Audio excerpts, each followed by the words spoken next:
Second. हाँ तुम गला चट कर लो यार, कितने दिन हो गए तुम धान लगा? गाँव में सबसे पहले लगी थी यार। ये सही तुम नहीं बिट्टू संदे खोलो भाई संदे।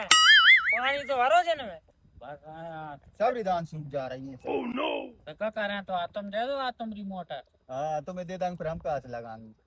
यार तुम एक दिन रुक जाओ यार। अरे ज्यादा जगह हुए तो तुम तो मूत मूत के काम चला लो, घर से पी के आ जाओ, मुंह तल लगे बस भरा गया गाड़ा।